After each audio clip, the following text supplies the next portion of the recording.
কাজ করতে যে এত কষ্ট হয়েছে। অন্যান্য দেশে দেখি টাঙ্কিগুলা ক্যারেন দিয়ে তোলা হয়, আমাদের এখানে কি নিয়ম বুঝি না, এই টাঙ্কিগুলা রশি দিয়ে তুলতে হয়।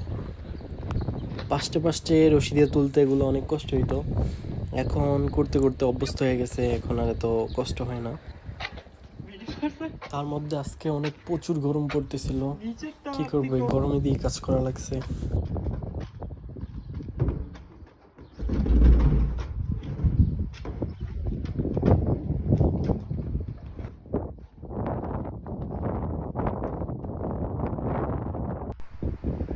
টাঙ্কির কানেক্টরগুলো কোম্পানি যে ফিটিং করে দেয়, ওই ফিটিং অনুযায়ী যদি লাগানো হয় তাহলে টাঙ্কিটা লিক করে। তার জন্য আমরা কী করি, টাঙ্কির কানেক্টরটা খুলি, তারপর আবার নতুন করে ফিটিং করি যাতে লিক না হয়।